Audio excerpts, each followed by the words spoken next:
Mushoku Tensei has been able to achieve something that most anime take a lot longer to do, or just never do. Good character development and world building in just one season. To me, it's one of the few anime that actually feels like a real journey. Similar to One Piece in that sense, although it feels kinda weird saying that because they are very different. The experience of moving from town to town, getting to know the characters is one of the best elements of the show, and to me it kinda feels like a JRPG, which is also a super weird statement. But anyways, in the few episodes we've had, the evolution of the characters has been huge, and of course I'm sure you all know that it's at least one of the most controversial anime from 2021. Why exactly? Because of the main character Rudeus. He's a kid with the mind of a 30-year-old man. He's kind of a pervert, so you can already guess where I'm going with this,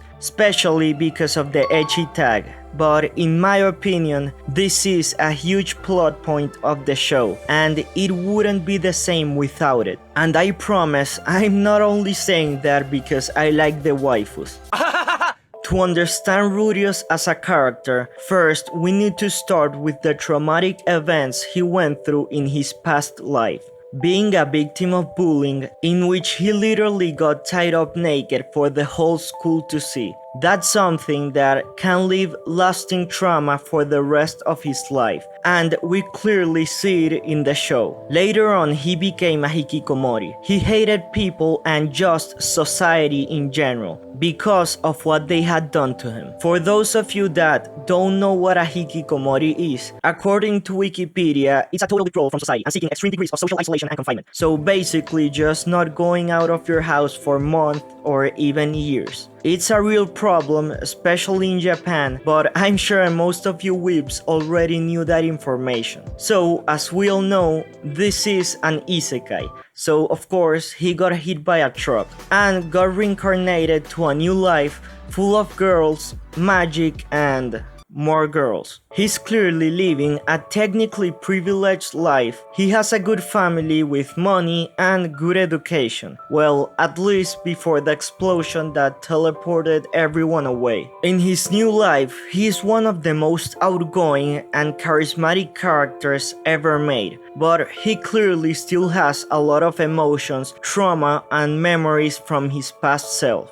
Throughout the show, we can clearly hear that his inner voice is the one from his past adult life. And when he's in that weird white dream world, he sees himself as that hikikomori that never accomplished anything in life. As we all know, he objectifies pretty much every girl he sees. And here's where some people have a problem with the anime. But if we understand his past life, it becomes a lot clearer why he does that. He basically sees the girls as waifus, like he saw when playing games or watching anime. As I already said, he didn't go out of his house in his other life, making him bad at social interactions, and his behavior in his new life is a result from all of that. I'm not saying he's right. He would be considered an asshole in real life, but this is an anime and everything is exaggerated, so we can't take it that seriously. The growth he's had in just 20 episodes is huge. He behaves a lot more like a normal person, and the weird ecchi interactions have been decreasing. Although, to be honest, I didn't mind them. But I've read about some people dropping the show because of that. So apparently it was a problem that led a lot of people to miss one of the best isekai ever made. After Rudeus, of course, we have Eris, who could arguably be the character with the most development, and not only physically. Sorry, I shouldn't make that joke after talking about such a controversial topic. Anyways, I have to admit, at the beginning I didn't like her. Who am I kidding? I hated her.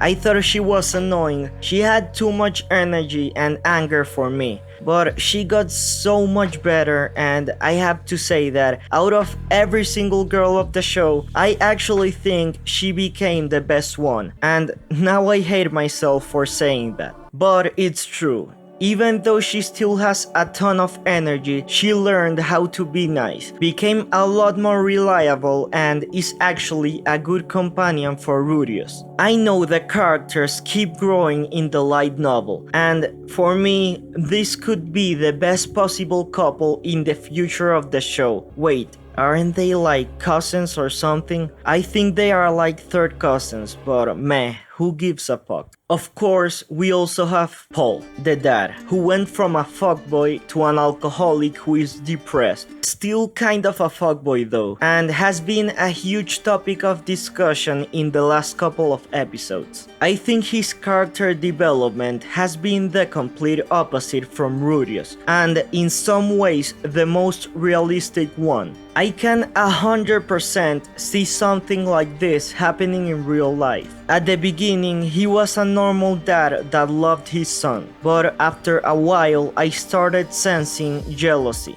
Rudeus is a prodigal kid, and Paul was happy early on, but in the last couple of episodes, we've been able to see a huge change in his character. Of course, he's also traumatized and is trying to fix everything, but the way he treats Rudeus just doesn't seem right to me. Yes, he is technically OP, but he's still a kid. They were both wrong in their discussion, but technically Paul is still his dad, so I'm taking Rudeus' side on this one.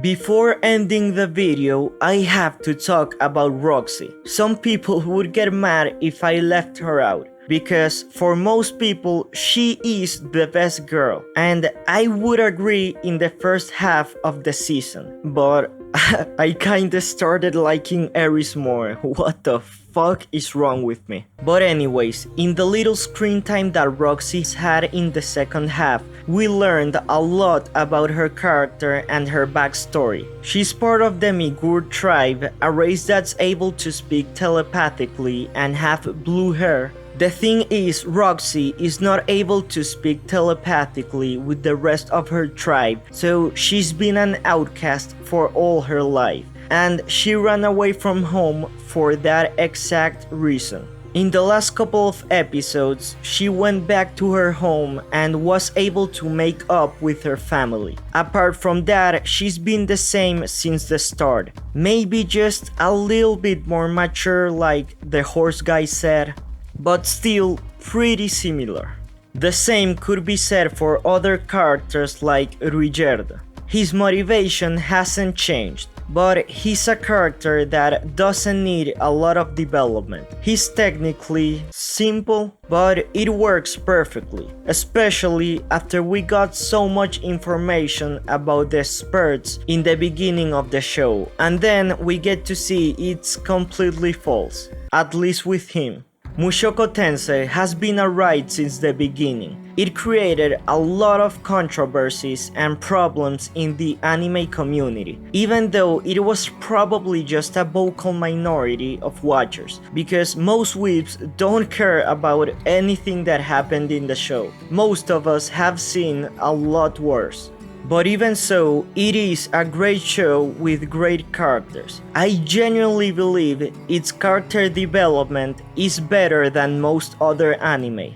Give it a couple more seasons and it will also be a masterclass in world building. I can't wait to see where it goes, and I hope you enjoyed the video. My name is Giyeh and I make videos talking about anime just like this one, although some of them are way more degenerate. So if you enjoyed the video, make sure to like and subscribe for more. Thank you for watching, and until the next video, later.